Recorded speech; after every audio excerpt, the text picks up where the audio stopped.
ಗೌರಿಬಿದನೂರು ತಾಲೂಕಿನಲ್ಲಿ ಶುಕ್ರವಾರ ನೇತಾಜಿ ಕ್ರೀಡಾಂಗಣದಲ್ಲಿ ಏರ್ಪಡಿಸಿದ್ದ ಕ್ಷೇತ್ರ ವ್ಯಾಪ್ತಿಯ ವಿವಿಧ ಇಲಾಖೆಗಳ ವೈಯಕ್ತಿಕ ಸೌಲಭ್ಯ ಪಡೆಯಲು ಆಯ್ಕೆಯಾಗಿರುವ ಫಲಾನುಭವಿಗಳ ಸಮಾವೇಶದಲ್ಲಿ ಮಾತನಾಡಿದ ಶಾಸಕ ಪುಟ್ಟಸ್ವಾಮಿ ಗೌಡ, ತಾಲೂಕಿನ ಪ್ರತಿ ಹಳ್ಳಿಯ ರಸ್ತೆ ಮತ್ತು ನೀರಿನ ವ್ಯವಸ್ಥೆಗೆ ಹೆಚ್ಚಿನ ಆದ್ಯತೆ ನೀಡಲಾಗುತ್ತಿದ್ದು, ಮುಂದಿನ 2 ವರ್ಷಗಳಲ್ಲಿ ತಾಲೂಕಿನ ರಸ್ತೆಗಳ ಅಭಿವೃದ್ಧಿ ಪೂರ್ಣಗೊಳಿಸಲಾಗುವುದು. 70% ಶುದ್ಧ ನೀರಿನ ಘಟಕವನ್ನು ಸರಿಪಡಿಸಲಾಗಿದೆ. ತಾಲೂಕಿನ ಎಲ್ಲಾ ಕೆರೆಗಳಿಗೂ ನೀರು ತುಂಬಿಸುವ ಕೆಲಸ ಮಾಡಲಾಗುವುದು ಎಂದರು. ಕಾರ್ಯಕ್ರಮ ಅಂತ ನನ್ನ ಭಾವನೆ. ಯಾಕೆಂದ್ರೆ ಸರ್ಕಾರ ಅನೇಕ ಸೌಲಭ್ಯಗಳನ್ನ ನಮ್ಮ ಜನತೆಗೆ ಒದಗಿಸಿಕೊಡ್ತಾ ಇರ್ತದೆ. ಅದರಲ್ಲೂ ವಿಶೇಷವಾಗಿ ರೈತರಿಗೆ, ರೈತಾಪಿ ಜನ ತುಂಬಾ ಕಷ್ಟದಲ್ಲಿರ್ತಾರೆ. ಅವರು ಬೆಳೆದ ಬೆಳೆಗೆ ಅಂತ ಬೆಲೆ ಕೂಡ ಸರಿಯಾಗಿ ಸಿಗೋದಿಲ್ಲ. ಅವರೆಷ್ಟೇ ಕಷ್ಟಪಟ್ಟರು ಕೂಡ ಅವರ ಶ್ರಮಕ್ಕೆ ತಕ್ಕನಾದ ಫಲ ಇರುವುದಿಲ್ಲ ಅಂತ ಹೇಳಿ ಅವರಿಗೆ ನಾವು ಬೆಂಬಲವಾಗಿ ನಿಂತಿರಬೇಕು ಅಂತ ಸರ್ಕಾರ ಅನೇಕ ಸೌಲಭ್ಯಗಳನ್ನ ಅವರ ವ್ಯವಸಾಯಕ್ಕೆ ಸಂಬಂಧಪಟ್ಟಂತೆ ಕೊಡ್ತಾ ಬಂದಿದೆ ವರ್ಷ. ಏನ್ ಸರ್ಕಾರ ಸೌಲಭ್ಯಗಳು ದೊರಕುತ್ತವೋ ಅದು ಪ್ರಾಮಾಣಿಕವಾಗಿ, ಪಾರದರ್ಶಕವಾಗಿ ಅವ್ರಿಗೆ ತಲುಪಬೇಕು.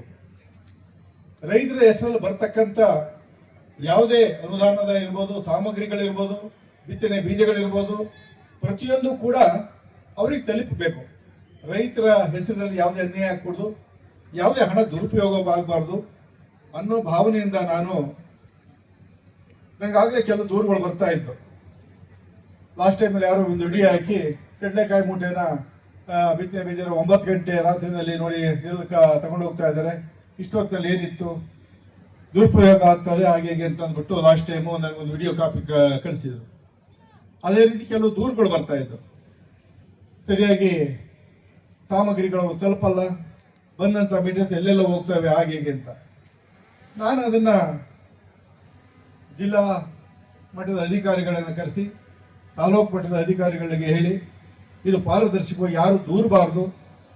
ಏನ್ ಸರ್ಕಾರ ಕೊಡ್ತಾ ಇದೆ ಅದು ಕೊಟ್ಟಿರುವಂತ ಡೀಟೇಲ್ ನನಗೆ ತಂದುಕೊಡಿ, ಅದರ ಪಟ್ಟಿ ಕೊಡಿ, ಅಮೌಂಟ್ ಎಷ್ಟೆಷ್ಟು ಬಂದಿದೆ, ಎಷ್ಟು ವ್ಯಾಲ್ಯೂ ಬಂದಿದೆ ಕೊಡಿ ಅಂತ ಅಂದಾಗ ಪ್ರತಿಯೊಬ್ಬರು ಅಧಿಕಾರಿಗಳು ಕೂಡ ಪಾರದರ್ಶಕವಾಗಿ ಯಾವುದೇ ಮುಚ್ಚುಮರೆ ಇಲ್ಲದೆ ಡೀಟೇಲ್ಸ್ ಕೊಟ್ಟರು.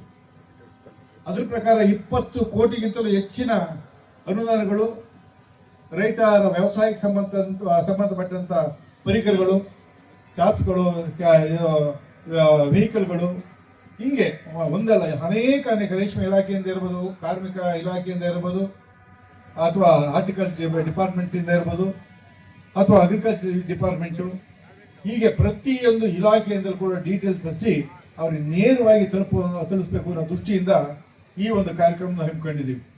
ಯಾಕೆಂದ್ರೆ ಈ ಒಂದು ಕಾರ್ಯಕ್ರಮ ನಾನು ಹಮ್ಮಿಕೊಂಡು ನಮ್ಮ CEO ಅವ್ರಿಗೆ ಸರ್ ಬರಬೇಕು ಅನ್ನೋ ಒಂದು ಆಹ್ವಾನ ಕೊಡೋಕೆ ಹೋದಾಗ ಪಾಪ ಅವರು ಅದಕ್ಕಿಂತ ಮುಂಚೆನೆ 1-2 ದಿವಸ ಅಧಿಕಾರಿಗಳನ್ನ ಕರೆಸಿ, ನೀವು ಯಾಕೆ ಕೊಡ್ತಾ ಇದ್ರಿ ಮೆಟೀರಿಯಲ್ಸ್ ಅನ್ನ, ಇಷ್ಟೆಲ್ಲ ಹೋಗ್ತಾ ಇದೆಯಾ, ಅದು ಕರೆಕ್ಟಾಗಿ ಹೋಗ್ಬೇಕು, MLA ಅವರ ಮುಖಾಂತರ ಅವ್ರನ್ನ ಗಮನಕ್ಕೆ ತಂದು ಅವರ ಸಮಕ್ಷಮದಲ್ಲಿ ಅವರಿಗೆ ನೀವು ಎಲ್ಲ ಕೊಡಬೇಕಾಗುತ್ತೆ, ಎಲ್ಲ ವ್ಯತ್ಯಾಸ ಆಗಬಾರದು ಅನ್ನೋ ಕಿವಿ ಮಾತನ್ನ ಅಧಿಕಾರಿಗಳಿಗೆ ಕರೆದು ಕೂಡ ಅವರು ಕೂಡ ಹೇಳಿದಂತೆ. ಜಿಲ್ಲಾಧಿಕಾರಿ ಜಿ ಪ್ರಭು ಮಾತನಾಡಿ, ವಾರ್ಷಿಕವಾಗಿ 50 ರಿಂದ 60 ಕೋಟಿ ವೆಚ್ಚದಲ್ಲಿ ತಾಲೂಕು ಆಡಳಿತ ನೇತೃತ್ವದಲ್ಲಿ ಫಲಾನುಭವಿಗಳನ್ನು ಆಯ್ಕೆ ಮಾಡಿ ಸರ್ಕಾರದ ಸವಲತ್ತುಗಳನ್ನು ಸಾರ್ವಜನಿಕರು ಪಡೆಯುತ್ತಿದ್ದಾರೆ.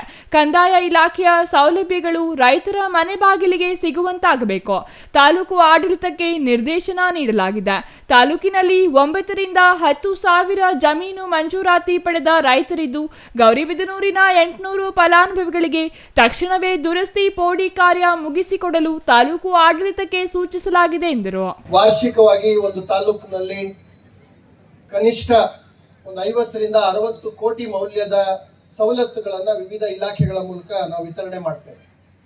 ಅದೇ ರೀತಿ ಅಷ್ಟೇ ಪ್ರಮಾಣದ ಆರ್ಥಿಕ ಸವಲತ್ತುಗಳನ್ನ 50 ರಿಂದ 60 ಕೋಟಿಯಷ್ಟು ವಿವಿಧ ಯೋಜನೆಗಳಲ್ಲಿ ಆರ್ಥಿಕ ಸವಲತ್ತುಗಳನ್ನ ಕೂಡ ನಾವು ವಿತರಣೆ ಮಾಡ್ತೇವೆ. ಈ ರೀತಿಯ ಕಾರ್ಯಕ್ರಮ ಯಾವಾಗ ಮಾಡಕ್ ಸಾಧ್ಯ ಆಗುತ್ತೆ ಅಂತಂದ್ರೆ, ಇಡೀ ತಾಲೂಕಿನ ಆಡಳಿತದ ಎಲ್ಲ ಅಧಿಕಾರಿಗಳು, ಅದರ ನೇತೃತ್ವವನ್ನು ವಹಿಸಿರ್ತಕ್ಕಂಥ ಮಾನ್ಯ ಶಾಸಕರು ಅತ್ಯಂತ ಬದ್ಧತೆಯಿಂದ ಪ್ರತಿ ಅರ್ಹ ಫಲಾನುಭವಿಯನ್ನ, ಆ ಯೋಜನೆಯ ಮೂಲ ಆಶಯ ಏನಿದೆ, ಸರ್ಕಾರ ಇಷ್ಟು ದೊಡ್ಡ ಪ್ರಮಾಣದಲ್ಲಿ ವಾರ್ಷಿಕವಾಗಿ 10,000 ಕೋಟಿಗಳಷ್ಟು ಸವಲತ್ತುಗಳನ್ನ ಇಡೀ ರಾಜ್ಯ ವ್ಯಾಪಿಯಾಗಿ ನಾವು ವಿತರಣೆ ಮಾಡ್ತೇವೆ. ಅಷ್ಟೂ ಸವಲತ್ತುಗಳು ಈ ಕಾರ್ಯಕ್ರಮದ ಕಾರ್ಯಕ್ರಮದ ಆಶಯ ಏನಿದೆ ಈ ರೀತಿ ವಿತರಣೆ ಆದರೆ ಬಹುಶಃ ಒಂದು 5-6 ವರ್ಷಗಳಲ್ಲಿ ನೈಜವಾದ ರೈತನಿಗೆ ಶಕ್ತಿ ಕೊಡುವಂತ, ಶಕ್ತಿ ತುಂಬುವಂತ ಒಂದು ಕೆಲಸ ಅದು ಪಾರದರ್ಶಕವಾಗಿ ನಿರಂತರವಾಗಿ ಆಗ್ತಾ ಹೋಗುತ್ತೆ ಅಂತಕ್ಕಂಥದ್ದು ನನ್ನ ಅಭಿಲಾಷೆ. ಸೊ ಆ ರೀತಿಯ ಒಂದು ಕಾರ್ಯಕ್ರಮದ ನೇತೃತ್ವವನ್ನು ವಹಿಸಿ ಅಷ್ಟೇ ಪಾರದರ್ಶಕವಾಗಿ ಪ್ರತಿ ಯೋಜನೆಗಳ ಮಾನದಂಡಗಳನ್ನು ಆಧರಿಸಿ ಫಲಾನುಭವಿಗಳನ್ನು ಆಯ್ಕೆ ಮಾಡಿ ಫಲಾನುಭವಿಗಳಿಗೆ ಕೊಡುವಂತದ್ದು ಒಂದು ಭಾಗ. ಆದರೆ ಇಲ್ಲಿ ಬಂದಿರತಕ್ಕಂಥ ಪ್ರತಿ ಫಲಾನುಭವಿಗೆ ಉಳಿದ 25 ಇಲಾಖೆಯ ಸವಲತ್ತುಗಳು ಕೂಡ ಒಂದು ದಾರಿದೀಪ. ನನಗೆ ಟ್ರ್ಯಾಕ್ಟರ್ ತಗೊಂಡವ್ರಿಗೆ ಡ್ರಿಪ್ ಸೆಟ್ ಸಿಗುತ್ತೆ, ಸ್ಪ್ರಿಂಕ್ಲರ್ ಸೆಟ್ ಸಿಗುತ್ತೆ, ಪೈಪ್ಗಳು ನಮಗೆ ಒಂದು ಯೋಜನೆಯಲ್ಲಿ ಸಿಗುತ್ತೆ, ಜೇನು ಸಾಕಾಣಿಕೆ ಒಂದು ವ್ಯವಸ್ಥೆ ಇದೆ, ರೇಷ್ಮೆ ಕೃಷಿ ಮಾಡಲಿಕ್ಕೆ ಎಲ್ಲ ಪರಿಕರಗಳನ್ನು ನಾವು ಕೊಡ್ತೇವೆ. ಈ ಕಡೆ ಬಂದ್ರೆ ನಾವಾಗಲೇ ನೋಡ್ತಾ ಹೋಗಿದ್ದೀವಿ ಅನೇಕ ಇಲಾಖೆಗಳು, ನಮ್ಮ ಪಶುಸಂಗೋಪನೆ ಇಲಾಖೆಯಿಂದ ಚಾಫ್ ಕಟ್ಟರು, ಕುರಿ ಮೇಕೆ ಸಾಕಾಣಿಕೆ, ಅವುಗಳಿಗೆ ಬೇಕಾದಂತ ಪರಿಕರಗಳು.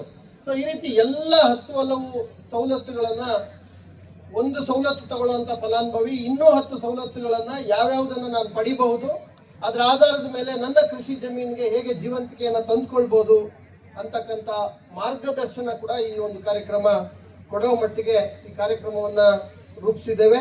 R Manjunath, CTV news, Gauribidanur.